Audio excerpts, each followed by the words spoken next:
वातावरण हो गया महाराज।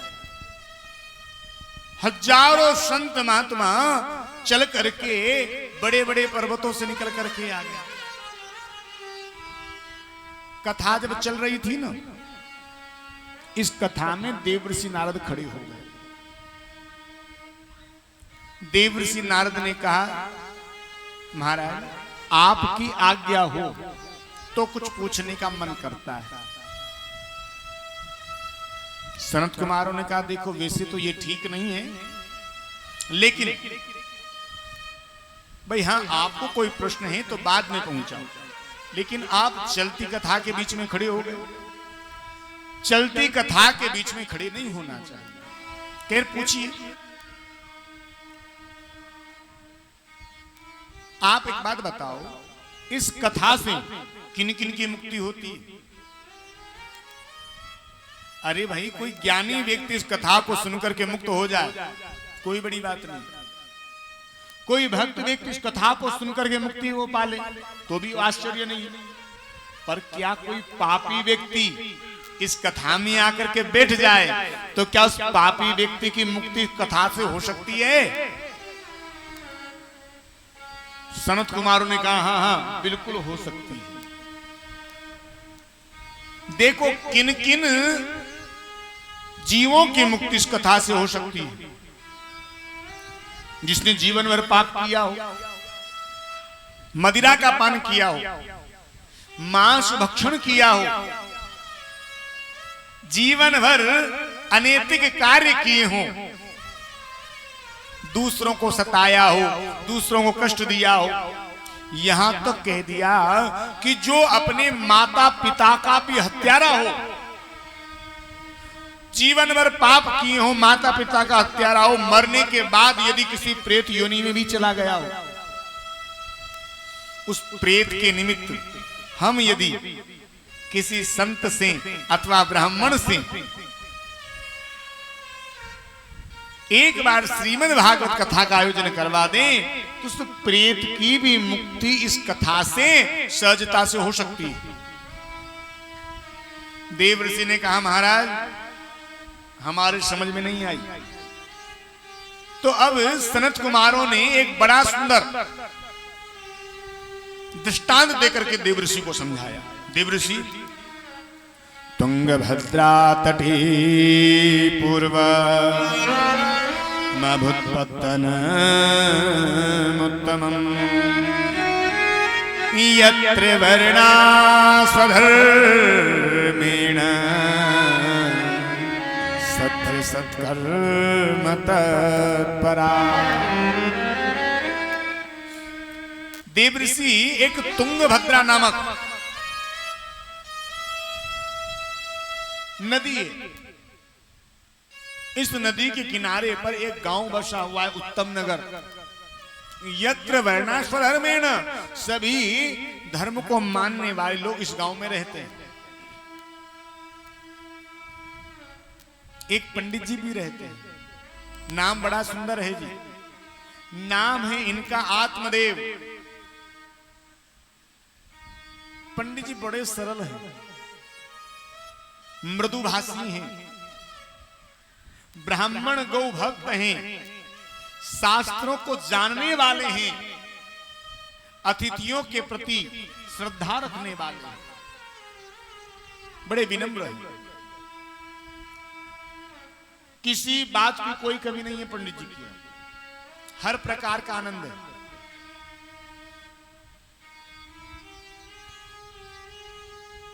कमी एक छोटी सी है, कोई औलाद नहीं है।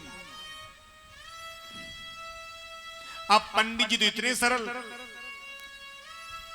इनकी पत्नी भी है, उनका नाम है श्रीमती धुंधली देवी। और जैसे पंडित जी हैं ठीक इनसे अपोजिट है, बिल्कुल उल्टी।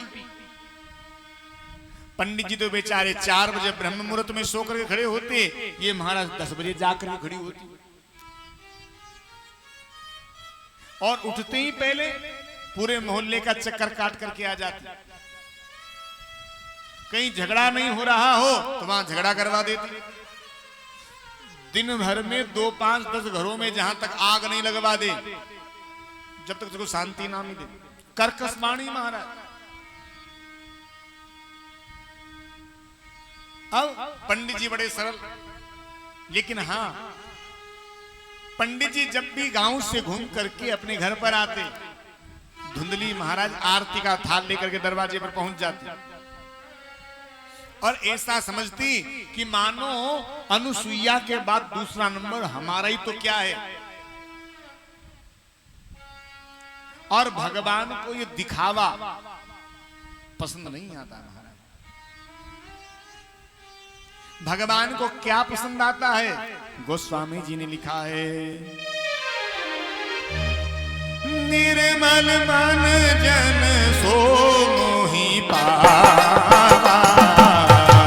निर्मल मन जन सो मोहि पावा, मोह कपट छल चेतन भावा, मोहि कपट छल चेतन भावा, निर्मल मन जन सो मोहि पावा, निर्मल मन जन सो मोहि पावा, मोह कपट छल छिद्रन भावा, मोहि कपट छल चेतन भावा, निर्मल मन जन सो मोहि पावा, निर्मल मन जन सो मोहि पावा, मोह कपट छल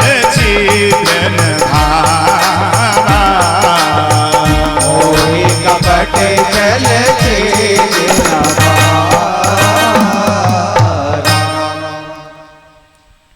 भगवान कहते हैं, निर्मल मन जन सो मोहि पावा। भैया तुम मुझ तक आना चाहते हो ना, मन को निर्मल बनाओ। बनावटीपन मेरे प्रभु को कतई पसंद नहीं है। भगवान नहीं कहते कि तुम दिखावा करके मेरे पास आओ। भगवान तो कहते हैं तुम जैसे हो ना, बस वैसे ही चल करके आ जाओ। कुब्जा कथा आपने सबने सुनी है ना। कुब्जा जब भगवान के पास गई, कोई श्रृंगार करके नहीं गई थी जी, जैसी थी ना वैसी चली गई। और मेरे प्रभु ने कुब्जा को स्वीकार किया। और कथा आपने वो भी सुनी होगी शूर्पणखा की, जो अतिशय श्रृंगार करके परमात्मा के पास गई। वैसी थी नहीं, लेकिन फिर भी बन करके गई। और प्रभु ने नाक कान और काट दी। तो भैया तुम बनो मत, जैसे हो एज इट इज भगवान के सामने पहुंच जाओ। जैसे हो वैसे ही पहुंच जाओ, भगवान तो तुम्हें वैसे ही स्वीकार कर लेंगे। क्योंकि भगवान बुद्धि का विषय नहीं है जी, भगवान तो भक्ति का विषय है। भगवान बुद्धि से समझ में आएंगे कि नहीं कोई गारंटी नहीं है, लेकिन भगवान भक्ति से समझ में आएंगे इसकी पूरी गारंटी है। कारण क्या है? कारण है क्योंकि बुद्धि जो है ना, ये परीक्षा लेती है। बुद्धि परीक्षा लेती है और भक्ति परीक्षा देती है। इसलिए भगवान को पाना है तो सरल बन जाओ। और आज के समय में सरल बनना ही सबसे कठिन काम है।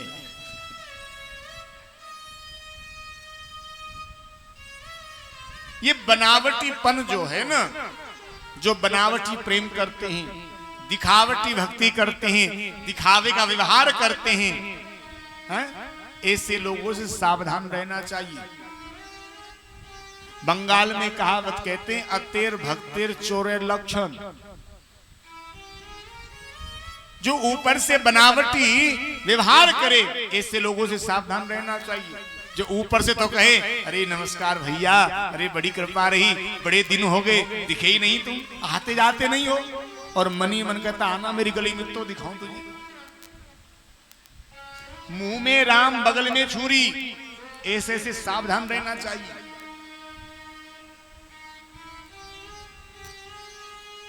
और इसीलिए पंडित जी के मन में आदर है।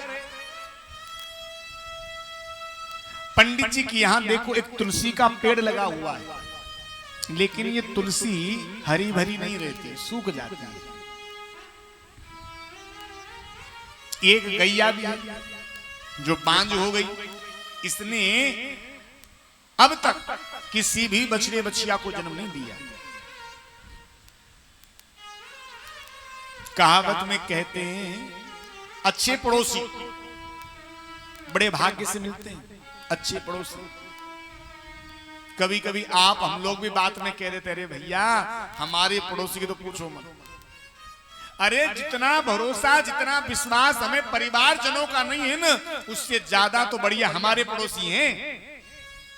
परिवार वाले नहीं आते एक बार तो संकट में, लेकिन पड़ोसी तुरंत आकर खड़े हो जाते। रात की 12 बजे भी झूठे आवाज दे दो ना, रात की 12 बजे आकर खड़े हो जाएं। एक तो पड़ोसी ऐसे होते हैं और कुछ पड़ोसी ऐसे भी होते हैं, जब तक मकान को बिकवा नहीं देते तब तक चैन की सांस भी नहीं लेते। और ऐसे से तो राम जी बचाए। आज पंडित जी आंगन में बैठे हुए थे, खटिया डाल करके, धीरे धीरे पड़ोसियों का आना जाना शुरू हो गया। पड़ोसियों ने आकर के पंडित जी को प्रणाम किया। पंडित जी प्रणाम करते हैं, अरे भैया खुश रहो खुश रहो। पंडित जी जरा एक बात बताओ, हम पिछले कई सालों से देख रहे हैं आपके यहां जो तुलसी लगी हुई है ये सूख जाती। पंडित जी तो सरल थे ना, और जिसका जैसा स्वभाव होता है वो उसी के अनुरूप बात करता है। पंडित जी ने हाथ जोड़े, कहा भैया जल नित्य डालता हूं, अब सूख क्यों जाता है ये तो भगवान ही जाने, हम का जाने। दूसरा, पंडित जी आपके ये गाय भी बंधी हुई है, इसने आज तक किसी बछड़े बछिया को जन्म नहीं दिया, क्यों? बोले भैया देखो सेवा में कोई कमी नहीं है, नित्य सेवा करता हूं बड़े भाव से, लेकिन इसने बछड़े बछिया को जन्म क्यों नहीं दिया ये मैं नहीं जानता। पड़ोसियों ने कहा पंडित जी कहो तो हम बता दें। पंडित जी ने कहा ओ भाग्य भैया तुम्हें ही बता दो, एक ही बात है। पड़ोसी कहने लगे महाराज तुम्हारे कोई औलाद नहीं है ना, इसीलिए ये तुलसी का पेड़ सूख गया और इसीलिए ये गैया बांझ हो गई। अरे पंडित जी आपका तो मुंह देखने का भी धर्म नहीं है, क्यों? क्योंकि आपकी कोई संतान नहीं है। आपके द्वारा जो किए गए सत्कर्म हैं उन सत्कर्मों को देवता स्वीकार नहीं करते। और जब कड़वे शब्द पड़ोसियों ने कहे, आज पंडित जी की आंखों से झरझर करके आंसू बहने लगे। मन ही मन संकल्प कर लिया, इसी समय अपने घर को छोड़ करके जंगल चला जाऊंगा। घर छोड़ दिया, जंगल में बैठकर एक पेड़ के नीचे रो रहे हैं, विचार कर रहे हैं, जब तक मुझे पुत्र प्राप्ति का वरदान नहीं मिलेगा घर लौट करके नहीं जाऊंगा। यहीं से एक संत निकल करके जा रहे थे। संत ने देखा देखने में तो कोई ब्राह्मण जान पड़ता है, लेकिन रोता क्यों है? संत चल करके आए, पूछा भैया कथम रोदि स विप्र, तुम काटे चिंता बली जैसी। भैया तुम देखने में तो कोई ब्राह्मण जान पड़ते हो, पर रोते क्यों हो? पंडित जी ने हाथ जोड़े, संत के चरणों में प्रणाम किया, कहा बाप जी आपने बिल्कुल ठीक पहचाना, मैं ब्राह्मण हूं और मेरा नाम आत्मदेव है। पुत्र नहीं है मेरे जीवन में, इसीलिए पुत्र की कामना लेकर के जंगल में आया हूं और मैंने प्रण किया है जब तक मुझे पुत्र प्राप्ति का वरदान नहीं मिलेगा मैं घर नहीं जाऊंगा लौट करके। संत सब जानते थे। संत ने उसी समय पंडित जी की मस्तक रेखा को पढ़ लिया, कहा पंडित जी तुम तो इस जन्म में बेटे की बात कर रहे हो, लेकिन जहां तक हम आपके भाग्य को पढ़ पा रहे हैं आप एक जन्म की बात करते हो, आने वाले 7 जन्मों में भी आपके भाग्य में पुत्र सुख नहीं है महाराज। आपके भाग्य में पुत्र सुख नहीं है। अरे भाग्य में यदि परमात्मा ने सुख लिखा नहीं है ना, तो आपको चाह करके भी वो सुख नहीं मिल सकता जी।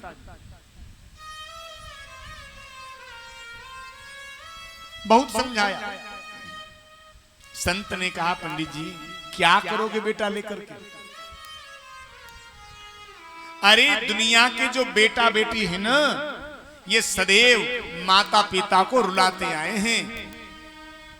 जिन बेटों को, जिन बेटियों को हम नाजों से पालते हैं, पढ़ाते हैं, लिखाते हैं, लायक बनाते हैं, वही बेटे बड़े होकर के हमें चुप रहना सिखा देते हैं। बेटा 4 क्लास आगे पढ़ जाता है ना, माता पिता को चुप करा देता। अरे आप कुछ नहीं जानते हो, आप क्या जानते हो बताओ? क्या करोगे पंडित जी बेटा लेकर के? मेरा कहना मानो, आपको यदि बेटे की ज्यादा ही लालसा है ना, तो आप लड्डू गोपाल को अपना बेटा बना दो। ये लड्डू गोपाल कभी भी तुम्हारा साथ छोड़ने वाला नहीं है। पंडित जी ने कहा महाराज हमें आपके ये प्रवचन नहीं सुनने, हमें पुत्र प्राप्ति का वरदान चाहिए। संत ने कहा भैया कहां से दें, तेरे भाग्य में है ही नहीं। संत के चरण पकड़ लिए, हाथ जोड़ के कहा बाबा आप चाहें तो मुझे पुत्र प्राप्ति का वरदान दे सकते हैं, और आपने यदि मुझे पुत्र प्राप्ति का वरदान नहीं दिया तो मैं आप ही के चरणों में अपने सर को पटक पटक करके यही प्राण त्याग दूंगा। संत को दया आ गई, संत ने झोली में हाथ डाला, एक फल दे दिया पंडित जी। पंडित जी लो, ले जाकर के अपनी पत्नी को खिला दिया। नियम बताए बहुत सारे, इन नियमों का पालन यदि तुम्हारी पत्नी करती है, निश्चित रूप से तुम्हारे यहां एक सुंदर संस्कारवान बेटा जन्म लेकर के आएगा। पंडित जी बड़े प्रसन्न हुए, पत्नी को ला करके फल दे दिया। लो ये फल खा लो। धुंधली ने कहा क्यों, इस फल में ऐसा क्या विशेष है? पंडित जी ने कहा देवी ये संत का प्रसाद है, और संत ने ऐसा वचन दिया है इस फल के खाने से तुम्हारे यहां बेटा अवश्य जन्म लेकर के आएगा। अब इनका तो नाम धुंधली है, इनका तो नाम ही धुंधली है। धुंधली अर्थात जिसे सब धुंधला धुंधला दिखे, जो हर समय संशय प्रकट करती रहे, उसे कहते धुंधली। धुंधली ने मनी मन विचार क्या बताओ, पंडित जी को जाने कौन ने पागल बना दिया। अरे भलो कोई फल खावे तो बेटा बेटी हो करे। अरे स्वामी अभी तो मैंने स्नान नहीं किया ना, अच्छा मैं खा लूंगी, आप चिंता मत करो।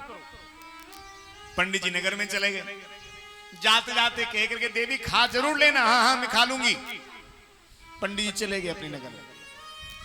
अब धुंधली आंगन में बैठी है फल लेकर के, विचार कर रही है खाऊं कि नहीं खाऊं, खाऊं कि नहीं खाऊं। इतने में इसकी एक सहेली आ गई। कहा बहन क्या बात है, बड़ी दुखी है। अरे बहन देख तेरे जीजाजी कहीं से फल लेकर के आए, और या कहिए या फल को खा ले, खावे तो बेटा है जाएगा। तो सहेली ने कहा बढ़िया बात तो है, तेरे बेटा बेटी भी नहीं है, कम से कम बेटा तो हो जाएगा। धुंधली कहने लगी लो अब तक तो हम इस चक्कर में जी रहे थे कि तू हमारी बढ़िया सहेली है, हमें तो आज ही पता चला तू हमारी दुश्मन निकली। धुंधली की सहेली ने कहा ऐसा क्यों? धुंधली कहने लगी देख बहन, मैंने सुना है कि जब मां के गर्भ में बालक आ जाता है तो मां ज्यादा दौड़ भाग नहीं कर सकती, ज्यादा तला भला नहीं खा सकती, ज्यादा मेहनत कठिन परिश्रम नहीं कर सकती। और मान ले इस फल को मैंने खा लिया, हो सकता है मेरे गर्भ में बालक आ जाए और पीछे से गांव में आग लग जाए। अब मेरे तो गर्भ में बालक रहेगा, मैं तो दौड़ नहीं पाऊंगी, तुम तो सब दौड़ दौड़ करके निकल जाओगे, मैं तो यहीं जल करके मर जाऊंगी। मान लो आग नहीं लगी, मैंने फल खा लिया, मेरे गर्भ में बालक आ गया और पीछे से हमारे गांव में डाकू आ गए, तो तुम तो सब भाग भाग करके अपनी जान बचा लोगे और मैं तो यहीं मारी जाऊंगी। कई प्रकार से तर्क उतर कर दिया। धुंधली की सहेली ने कहा तू चाहती क्या ये बता। बोले देख बहन, तेरे घर में खाने वाले बहुत हैं लेकिन खाने के लिए धन नहीं है, और मेरे घर में खाने के लिए बहुत है लेकिन कोई खाने वाला ही नहीं। बहन एक काम कर, ये एक बेटा तेरे गर्भ में पल रहा है, इसको तू मुझे दे देना। मेरे पति को बेटा चाहिए, इससे मैं उन्हें प्रसन्न कर दूंगी, और तेरे यहां धन का अभाव है, इसके बदले में बहुत सारा धन दे दूंगी जिससे तू अपने पति को खुश कर देना। सौदा पक्का हो गया दोनों में।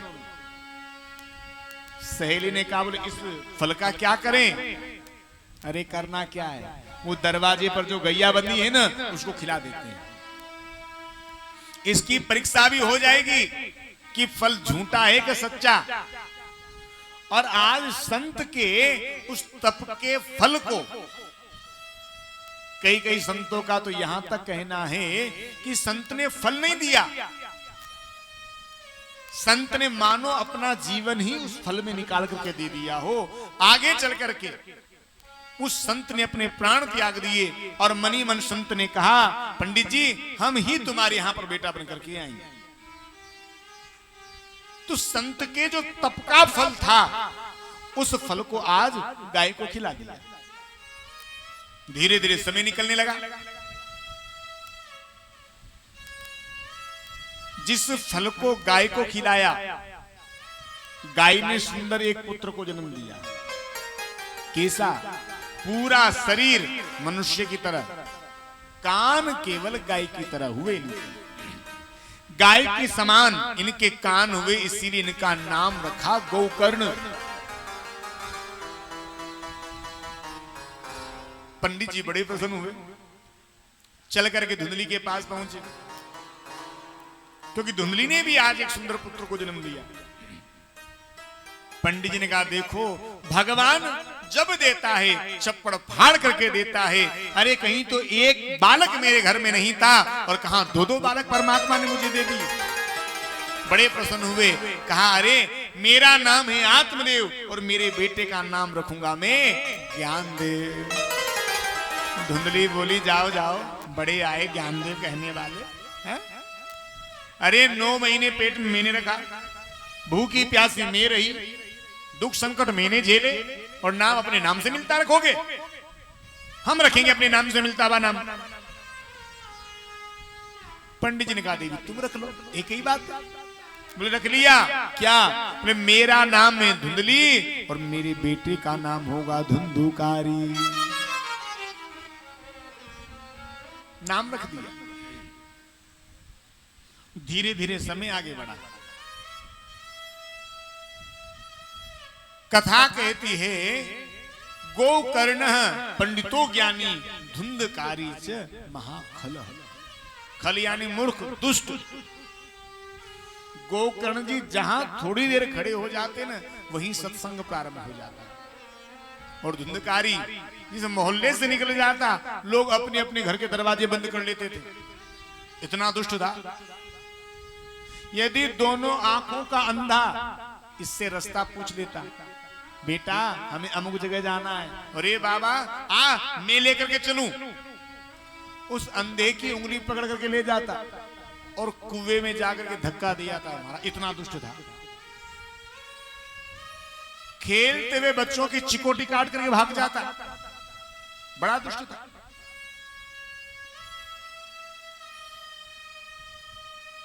आज पंडित जी से एक गलती हो गई। क्या गलती हुई?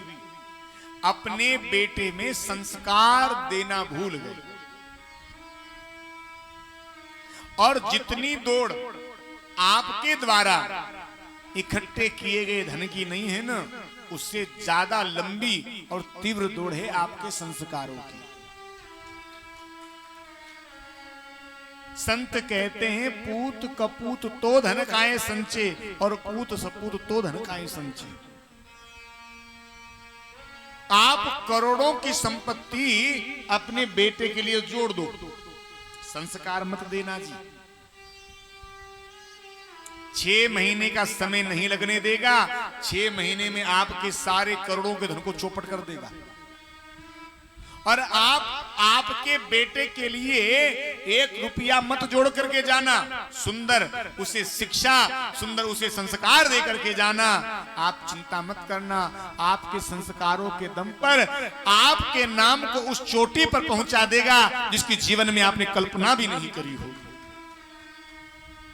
बचपन में सिखाई गई बातें बुढ़ापे तक ध्यान रहती है जी महाराज। इसलिए प्रयास करना चाहिए बचपन में ही हम बच्चों को धर्म से जोड़ें,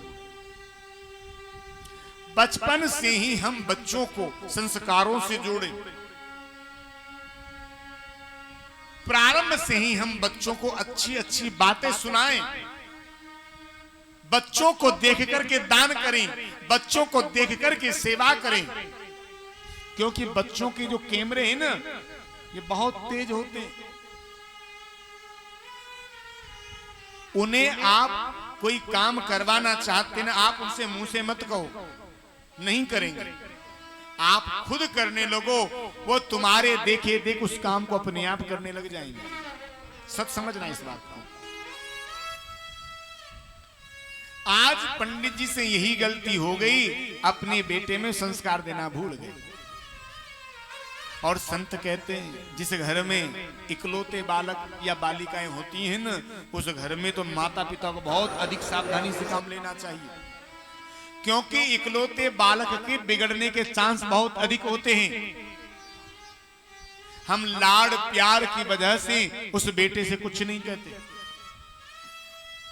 बड़ी से बड़ी फरमाइश यदि कर देना बेटा, माता पिता पूरी करते हैं। अरे इकलौता ही तो है महाराज, ये सब किसके लिए? इसी के लिए तो है। बड़े से बड़े नुकसान को भी बेटा कर दे, माता पिता कुछ नहीं कहते, डांटते भी नहीं है जरा सा। अरे महाराज कोई बात नहीं है, हो जाने दो, हो गया तो कोई बात नहीं, सुधर जाएगा धीरे धीरे। सुधर नहीं जाएगा, ये धीरे धीरे बिगड़ जाएगा। वो ये समझ लेता है कि गलती करने के बाद भी मेरे माता पिता मुझसे कुछ नहीं कह रहे। आज छोटी गलती करिए, कल बड़ी गलती करेगा। और जब ये बड़ी गलती करेगा ना, तब इसकी लगाम तुम्हारे हाथ में नहीं रहेगी। क्यों? क्योंकि पेड़ जब छोटे होते हैं ना, उन पेड़ों को आप जिधर दिशा देना चाहोगे वो पेड़ घूम जाएंगे। लेकिन जब पेड़ बड़ा हो जाए, बड़े पेड़ को तुम घुमाना चाहो, दूसरी तरफ दिशा उसकी देना चाहो, क्या संभव है? यदि मटका कच्चा हो, पकाया नहीं गया हो, और वो फूट जाए ना, कुम्हार उसमें मिट्टी लगा करके दोबारा उसे सही कर देता है। लेकिन यदि मटका पक जाए, बाजार में बिकने के लिए आ जाए, फिर उसमें छेद हो जाए, फिर तुम उसे मिट्टी से रोकना चाहो, क्या रुकेगा जी? नहीं रुकेगा। तो बालक जब छोटे हैं ना, तभी इनमें आप संस्कार डालने का प्रयास करें। क्यों? क्योंकि यही संस्कार आपके आगे जाकर के काम आने वाले हैं। यदि बचपन में हमने बच्चों को धर्म से नहीं जोड़ा, अच्छी बातों से नहीं जोड़ा, अपने कुटुंब से, अपने परिवार से, अपने जनों से नहीं जोड़ा ना, फिर तुम या तो किसी वृद्धाश्रम में नजर आओगे या किसी तीर्थ स्थल में नजर आओगे। फिर पड़ोसन के पास जाकर खूब रोना रोगे। क्या करें, ऐसा करता है। इसमें दोष तुम्हारा ही है। कहते हैं ना, बोया पेड़ बबूल का तो आम कहां से होए। तुम अपनी सेवा किस प्रकार से करवाना चाहते हो, ये तुम्हारे ऊपर निर्भर करता है। संत भगवान यहां तक कहते हैं, इस बालक की पहली गुरु, प्रथम गुरु मां होती है।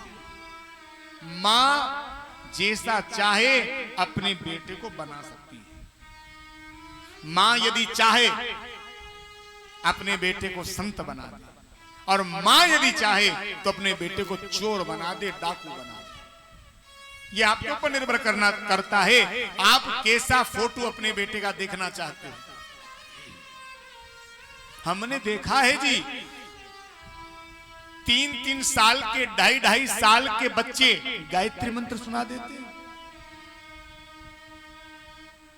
हम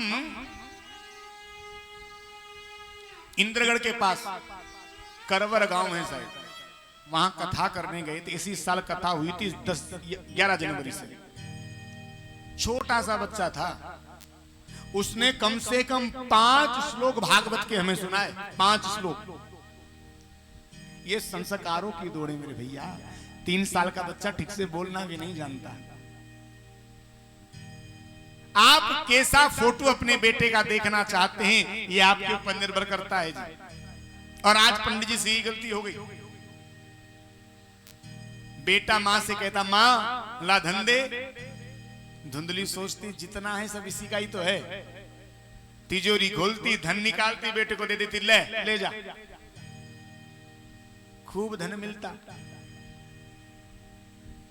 जुआ खेलने लगा, यदा कदा कभी हारता, मदिरा का पान करने लगा, वेश्यागमन करने लगा, मांस भक्षण करने लगा।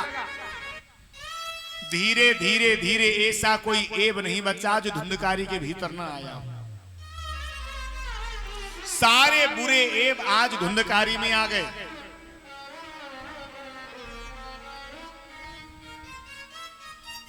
जिस गली से, जिस मोहल्ले से धुंधकारी निकलता, लोग अपने अपने घर के दरवाजे इसके डर से बंद कर लेते थे। एक दिन पंडित जी महाराज बड़े दुखी हैं। धुंधकारी से कहा, बेटा ये तूने मेरे स्वर्ग जैसे घर की क्या स्थिति बना दी। अरे जिस घर से कभी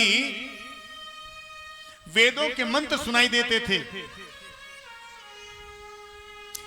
जिस घर से शंखों की ध्वनियां, घंटे घंटियाल की इत्यादि की ध्वनियां सुनाई देती थी, आज यहां से मदिरा की गंध आती, मांस के टुकड़ों की गंध आती। अरे बेटा कहीं मांस के टुकड़े पड़े हुए हैं, कहीं मदिरा की बोतलें पड़ी हुई हैं, लाल ये सब क्या है।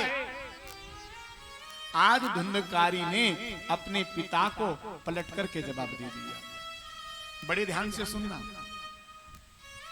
बेटे ने कहा, पिताजी अब आप बूढ़े हो गए हो, सटिया गए हो, तुम कुछ नहीं जानते, हम जो करते हैं बिल्कुल ठीक करते हैं। आज पंडित जी की आंखों से झरझर आंसू गिरने लगे। पंडित जी जब भी रो रहे थे, कब? जब बेटा नहीं था। मेरे बेटा क्यों नहीं है? जब तक मुझे पुत्र प्राप्ति का वरदान नहीं मिलेगा मैं घर नहीं जाऊंगा। और पंडित जी आज भी रो रहे हैं, क्यों? ये मेरे है तो क्यों है, इससे तो बढ़िया ये होता ही नहीं। आज पंडित जी को संत की बात याद आ गई। काश मैंने उस संत की वो बात मान ली होती। लेकिन भैया जब समय निकल जाता है ना, उसके बाद पछताने से हाथ में कुछ नहीं लगता। पंडित जी बड़े दुखी रहने लगे। एक दिन गोकर्ण जी चल करके आए। गोकर्ण जी ने कहा, पिताजी, गोकर्ण जी भी पंडित जी को पिताजी कहते थे, पिताजी क्या बात है, आप कहीं आते जाते नहीं हैं, किसी से बातचीत नहीं करते, बिल्कुल एकांत में शांत भाव से बैठे रहते हैं।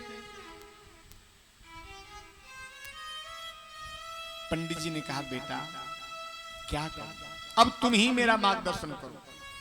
मैं घर में रहूं तो रहूं कैसे? मेरे घर को धुंधकारी ने नरक का अड्डा बना दिया, और जंगल में जाऊं तो जाऊं कैसे? मेरे मन में अभी इतनी विरक्ति नहीं है। आज गोकर्ण जी अपने पिता को उपदेश दे रहे हैं, पिताजी सबसे पहले जिसे आप अपना मान बैठे हो ना, इसे अपना मानना छोड़ दो।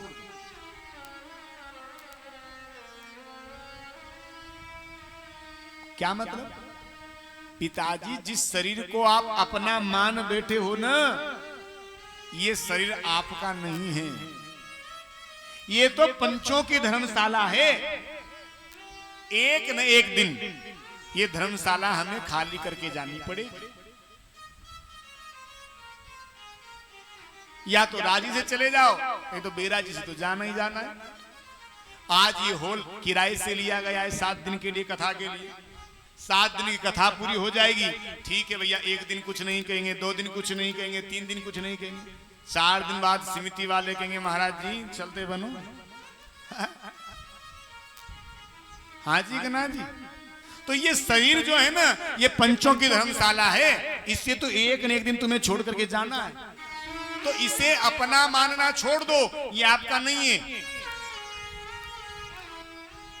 आप मन से ये सोचें कि मैं शरीर नहीं हूं, मैं आत्मा हूं, और शरीर का संबंध दुनिया से है, क्योंकि शरीर की ही पत्नी है, शरीर की ही बेटा बहू है, शरीर की धन संपत्ति है, शरीर की गाड़ी मोटर सब कुछ है। आत्मा का संबंध उस परमात्मा से है। पिताजी, इस मनुष्य जीवन का कोई भरोसा नहीं है। यह मनुष्य जीवन हमें बड़े भाग्य से मिला है। परमात्मा ने यह हमें मनुष्य जीवन परमात्मा की प्राप्ति के लिए दिया है, क्योंकि परमात्मा की प्राप्ति इस देह में संभव है।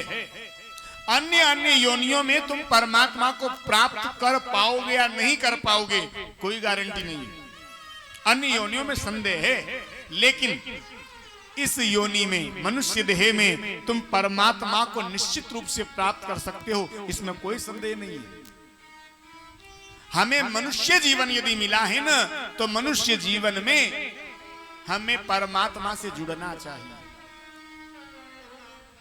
कई लोग महाराज आधी आधी उम्र निकल जाती है, वहां तक भी भगवान से, वहां तक भी सत्कर्मों से, वहां भी धर्म से नहीं जुड़ पाते। हमने ऐसे ऐसे लोग देखे जिनकी जिंदगी निकल गई महाराज, कथा ही नहीं सुनी, बताओ कभी जीवन में। पिताजी, आपके साथ जाने वाला है तो केवल राम जी का नाम जाने वाला है। ये संसार की जो मुद्राएं हैं ये यहीं रह जाने वाली। इसलिए खाते पीते उठते बैठते हर समय परमात्मा का नाम गाते रहो। उमरिया गवाई दई राम नहीं जाना, उमरिया गवाई दई राम नहीं जाना, उमरिया गवाई दई राम नहीं जाना, उमरिया गवाई दई राम नहीं जाना, राम नहीं जाना, घनश्याम नहीं जाना, राम नहीं जाना, घनश्याम नहीं जाना, राम नहीं जाना, घनश्याम नहीं जाना, राम नहीं जाना, घनश्याम नहीं जाना, उमरिया गवाई दई राम नहीं जाना, उमरिया गवाई दई राम नहीं जाना।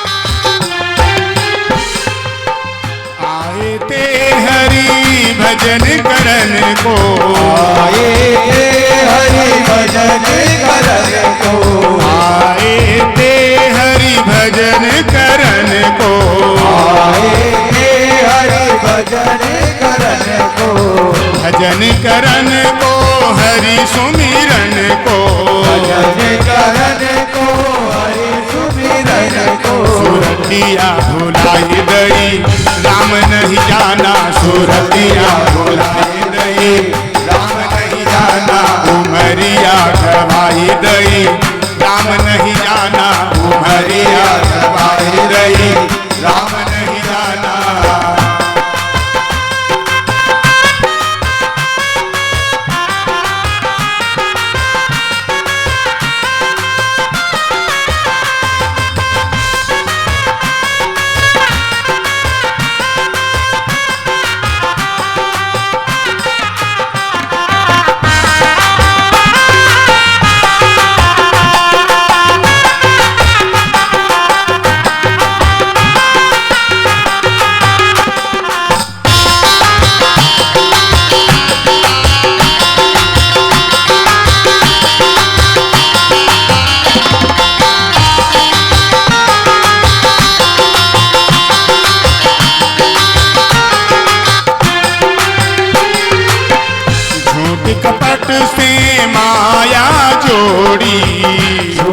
कपट से माया जोड़ी, झूठे कपट से माया जोड़ी, झूठे कपट से माया जोड़ी, माया जोड़ी माया जोड़ी, माया जोड़ी, माया जोड़ी।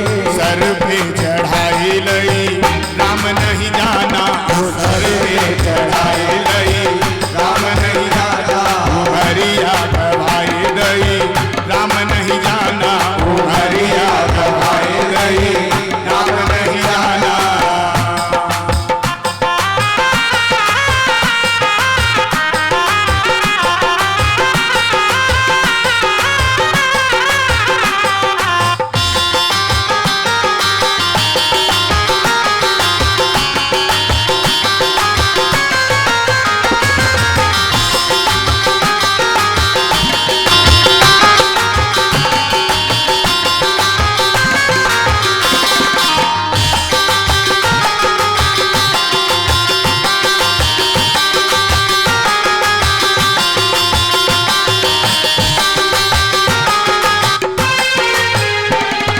जब यमदूत लेने को आवे, जब यमदूत लेने को आवे, जब यमदूत लेने को आवे, जब यमदूत लेने को आवे, लेने आवे लेने को आवे, लेने आवे, लेने को आवे। उमरिया गवाई दई राम नहीं जाना, उमरिया गवाई दई राम नहीं जाना, राम नहीं जाना घन श्याम नहीं जाना, राम नहीं जाना, घनश्याम नहीं जाना, राम नहीं जाना घन श्याम नहीं जाना, राम नहीं जाना, घनश्याम नहीं जाना। उमरिया गवाई दई राम नहीं जाना, उमरिया गवाई दई राम नहीं जाना, उमरिया गवाई दई राम नहीं जाना, उमरिया गवाई दई राम नहीं जाना, उमरिया गवाई दई राम नहीं जाना। बोले भक्त और भगवान की जय हो। तो पिताजी ये मनुष्य जीवन जो हमें मिला है ना, बड़े भाग्य से मिला है, और समय रहते ही हमें जाग जाना चाहिए। जब जागो तब सवेरा है, जब जागो तब सवेरा है। अरे बचपन बिगड़ गया ना, बिगड़ जाने दो, कोई बात नहीं, जवानी अभी हाथ में है। ठीक है, जवानी भी बिगड़ गई, कोई सच्चा सदगुरु नहीं मिला, बिगड़ जाने दो। अरे भैया बुढ़ापा अभी तुम्हारे हाथ में है, बुढ़ापा भी यदि तुम संभाल लोगे ना तो भी तुम्हारा जीवन सुधर जाएगा। जब जागो तब सवेरा है, क्योंकि भगवान का नाम कैसे भी गाओ भैया, भगवान का नाम तो कल्याण ही करेगा। गोस्वामी जी कहते हैं ना मानस में, भाए को भाए अनख आलस हूँ, भाए को भाए अलग आलस हूँ, भाए को भाए अनख आलस हूँ, भाए को भाए अलग आलस हूँ। नाम जपत मंगल दिस दस हूँ, नाम जपत मंगल दिस दस हूँ। भाए को भाए। परमात्मा का नाम कैसे भी गाओ, भाव से गाओ, कुभाव से गाओ, क्रोध में गाओ, आलस से गाओ, लड़ते हुए गाओ, झगड़ते हुए गाओ, कैसे भी गाओ, परमात्मा का नाम तुम्हारा कल्याण ही करेगा। परमात्मा का नाम महाराज आप जैसे ऐसे समझे। अग्नि का स्वभाव क्या है? अग्नि का स्वभाव है जलाना, अब अग्नि में तुम कपड़ा राजी से डालो, चाहे बेराजी से डालो, वो तो जलेगा, तय है ना। इसलिए इसी प्रकार से परमात्मा का नाम तुम कैसे भी गाओ, परमात्मा का नाम तुम्हारा कल्याण ही करेगा।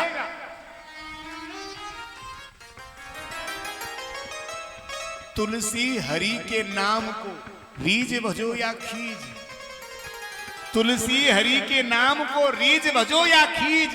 अरे जैसे उपजे खेत में उल्टा सीधा,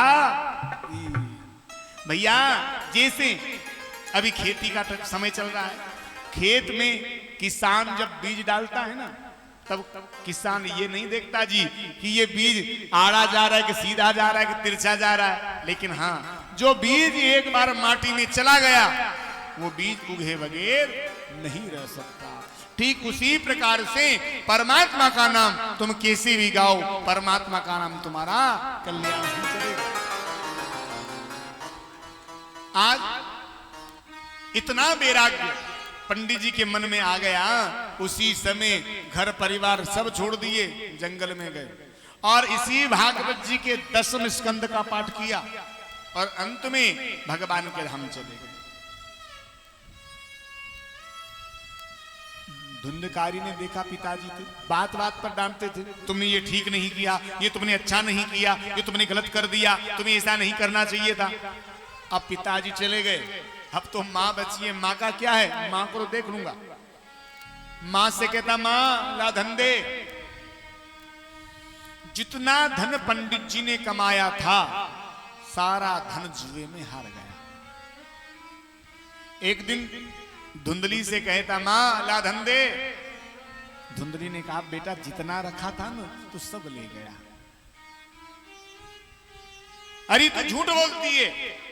इतना क्रोध आया कि आंगन में चूल्हा जल रहा था, चलते उस चूल्हे में से जलती हुई लकड़ी को निकाला और अपनी ही मां को मारने के लिए दौड़ा। और आज इस धुंधली को इतनी ग्लानि हुई कि पंडित जी के आंगन में कुआं बना हुआ था, इसी कुएं में कूद करके धुंधली ने अपने प्राणों को त्याग दिया। गोकर्ण जी यात्रा करने के लिए चले गए। धुंधकारी ने सोचा अपना ही साम्राज्य है, अब कोई नहीं है कुछ कहने वाला न सुनने वाला। 5-5 वेश्याओं को अपने संग रखने लगा। अब वेश्याएं जो हैं ये धन की भूखी हैं।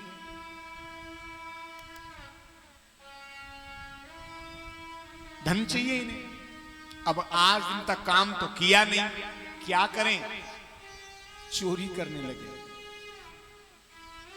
छोटी छोटी चोरियां करते, ये कहते क्या थोड़ा सा धन लेकर के आते, बड़ा सा हाथ मार के लाओ जो मैंने तो कुछ करना ही ना पड़े। एक दिन राजा के यहां चुरा करके ले आया धन बहुत सारा। वेश्याओं ने पूछा ये सब कहां से लाए, सब घटना कह करके बता दी। वेश्याओं ने कहा यदि ये पकड़ा गया इसके संग में हम भी पकड़ी जाएंगे, क्या करें।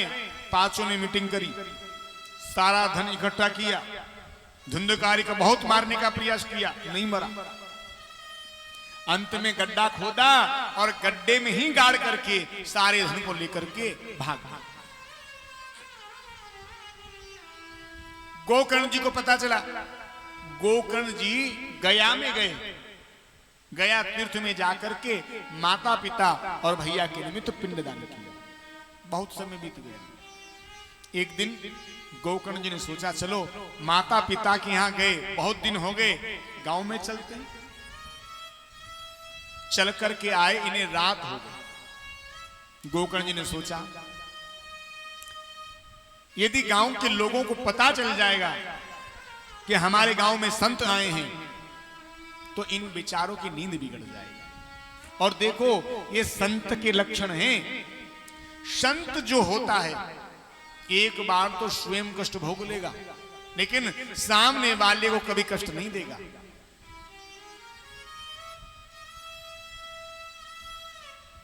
बोले रात्रि तो काटनी है, चलो पिताजी घर में चल कर काट लेंगे। पिताजी घर में गए, छोटी सी जगह साफ करी और वहीं पर बैठ करके भगवान का भजन करने लगे। अब ये धुंधकारी जो था, मरने के बाद इसकी मुक्ति नहीं हुई थी, ये प्रेत बन गया। जो भी पंडित जी के घर से बाहर से निकलता उन्हें डराता, और यहां गोकर्ण जी को भी डराने लगा।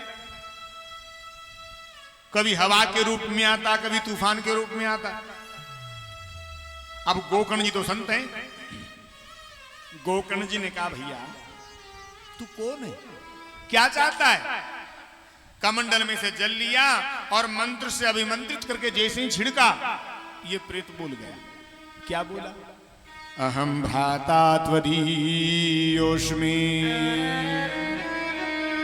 धुंधकारीत नामत स्वकीयेनेव दोषेण ब्रह्म तत्वनासितं मया। अरे भैया, मैं आपका भाई धुंधकारी। गोकर्ण जी ने कहा, राम राम राम, तू और यहां? अरे भैया, तेरी तो मुक्ति हो जाना चाहिए था। आज इस प्रेत ने कहा, भैया अरे मेरे जैसे पापी के निमित्त एक नहीं सैकड़ों पिंडदान कर लोगे ना, तो भी मेरी मुक्ति नहीं हो सकती। क्यों? क्योंकि मैंने जीवन भर पाप किए हैं, माता पिता का हत्यारा मैं हूं। पर भैया एक बात कहें, इस प्रेत योनि में कुछ ज्यादा अच्छी व्यवस्थाएं नहीं है महाराज। उस प्रेत योनि में ऐसा नहीं है कि गर्मी के दिनों में कूलर की व्यवस्था हो, अंधेरे के लिए वहां प्रकाश की व्यवस्था हो, भूख लगती हो तो कुछ अन्न की व्यवस्था हो। वहां ये सब व्यवस्थाएं नहीं है, बड़े कष्ट भोगने पड़ते हैं भैया प्रेत योनि में। पर भैया, जिसका आप जैसा इतना बड़ा विद्वान भाई हो और वो इस प्रेत योनि में पड़ा रहे, ये कुछ ठीक नहीं है। गोकर्ण जी ने कहा, अच्छा ठीक है, हम तुम्हारी मुक्ति का उपाय करेंगे। सूर्य नारायण से पूछा। भगवान भास्कर ने कहा, गोकर्ण जी तुम यदि इनके लिए श्रीमद् भागवत कथा का पारायण करते हो तो निश्चित रूप से इनकी मुक्ति हो जाएगी। गोकर्ण जी ने सोचा, मैं भी तो ब्राह्मण हूं, क्या मैं अपने भैया के कल्याण के लिए मैं स्वयं कथा नहीं कर सकता? मैं अपने भाई के कल्याण के लिए कथा करूंगा। स्वयं अकेले, किसी से नहीं कहा, कथा की तैयारी करने लगे। धीरे धीरे गांव में पता चली बात, 1 से 2 को पता चला, 2 से 4 को, 4 से 8 को, धीरे धीरे धीरे धीरे धीरे पूरे गांव में बात फैल गई। बोले गोकर्ण जी हमारे गांव में कथा करने जा रहे हैं। पूरा समाज इकट्ठा होकर के आया। कोई झाड़ू सेवा करने लगा, कोई भगवान का मंडल बनाने लगा, कोई व्यासपीठ सजाने लगा, कोई क्या करने लगा। इस प्रकार से देखते ही देखते बहुत ही जल्दी सारी कथा की तैयारियां हो गई। गोकर्ण जी मंचासीन हुए, कथा प्रारंभ। अब ये प्रेत जो होते हैं, ये शरीर नहीं होते जी, ये हवाई तो होती है। इधर से हवा का झोंका आया, इधर उड़ा करके ले गया। इस प्रेत ने कहा, भैया मैं आपके श्रीमुख से कथा नहीं सुन पा रहा। क्यों? बोले पहले आप मुझे स्थान दो। तो जहां ये कथा हो रही थी, यहीं पास ही में कोई बांस का बगीचा था। एक बांस में इस प्रेत को स्थान दे दिया गया। कथा होने लगी। पहले दिन कथा का विराम हुआ, एक ग्रंथि खुल गई। दूसरे दिन कथा का विराम हुआ, दूसरी ग्रंथि खुल गई। और एक एक करके जैसे 7वें दिन की कथा का विराम हुआ, इस बांस के भीतर से एक दिव्य पुरुष प्रकट हो गया। बोले भागवत भगवान की जय। चतुर्भुज रूप लेकर के प्रकट हुआ। गोकर्ण जी के चरणों में आकर के साष्टांग दंडवत किया। भैया आप यदि मेरे निमित्त इस कथा को नहीं गाते तो कभी भी मेरी मुक्ति हो ही नहीं सकती थी।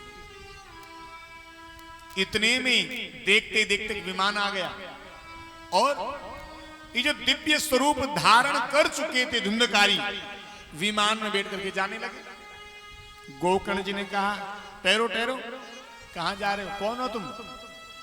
इन्होंने कहा, बोले हम भगवान के पार्षद हैं, आपके भैया ने कथा सुनी है, इसीलिए इनके लिए विमान लेकर के आए। गोकर्ण जी ने कहा, कैसी बात करते हो भैया, कथा तो पूरे गांव के लोगों ने सुनी है और तुम विमान एक ही लेकर के आए। नहीं नहीं, ये कुछ ठीक नहीं है। भगवान के पार्षद कहने लगे, देखो गोकर्ण, जैसे कथा के श्रवण में भेद है, उसी प्रकार से फल में भी भेद है। जो इच्छा लेकर के आपके भैया ने कथा सुनी, उस भाव से इन समस्त गांव वालों ने कथा नहीं सुना। आपके भैया ने मुक्ति की इच्छा लेकर के एक आसन से बैठ करके निराहार रह करके कथा को सुना, इसलिए इनके लिए भी माना गया। बोले मैं दोबारा से कथा करूं, सारे गांव वाले मुक्ति की इच्छा लेकर कथा सुने, तो क्या सबके लिए भी मान आएंगे? बिल्कुल आएंगे। अब गोकर्ण जी महाराज ने दोबारा से कथा का आयोजन किया। देखो यहां पर कथा के कुछ नियम हैं। जो कथा को नियम से सुनना चाहे वो नियम से सुने, और जो बिना नियम के सुनना चाहे वो खूब आनंद से चकाचक सुने। किसने मना किया है? लेकिन जो नियम से सुनना चाहते हैं उनके लिए नियम। सबसे पहला नियम, हाथ में मोली कलावा, समझ रहे हो ना, लच्छा बांध करके कथा को सुने। अगला, अपना आसन अपने साथ अपने घर से लेकर के आए, उस आसन पर बैठ करके कथा को आप सुने। अगला, 7 दिन तक नाखून केस इत्यादि न काटे, एक समय भोजन पाए, एक समय आप फलिहार पाए।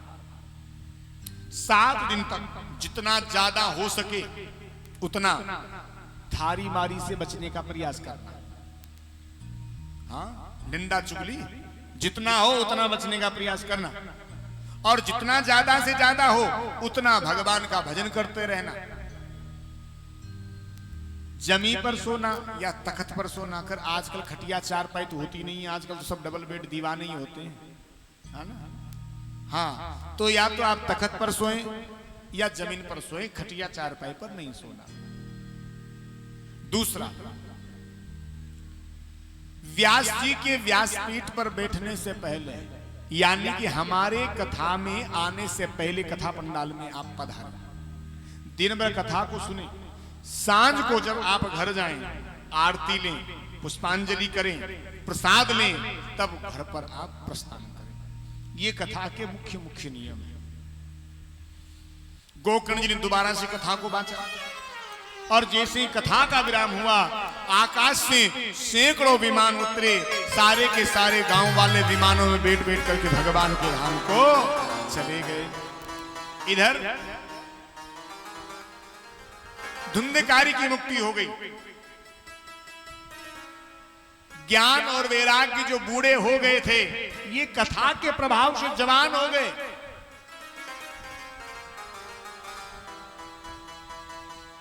भक्ति के कष्ट की निवृत्ति हो गई। भक्ति खड़े होकर के नाचने लगी, और जब भक्ति नाच रही थी तो ज्ञान और वैराग्य नाचने लगे। जब भक्ति ज्ञान वैराग्य नाच रहे थे तो बड़े बड़े संत महात्मा अमलात्मा नाचने लगे, और बड़ा सुंदर सारे संत महात्मा भगवान का कीर्तन कर रहे हैं। आइए 2 मिनट आप और हम मिलकर के भगवान का कीर्तन करते हैं।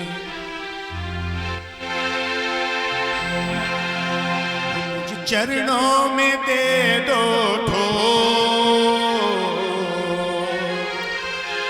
मुझे चरणों में दे दो बसा लो वृंदावन में, बसा लो वृंदावन में।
इस दिन तेरी सेवा करेंगे, इस दिन तेरी सेवा करेंगे, इस दिन तेरी सेवा करेंगे, चरणों में तेरे श्रद्धा रखेंगे, चरणों में तेरी श्रद्धा रखेंगे, दर्शन करेंगे उठ भोर, तेरे दर्शन करेंगे उठ भोर। बसा लो वृंदावन में, बसा लो वृंदावन में।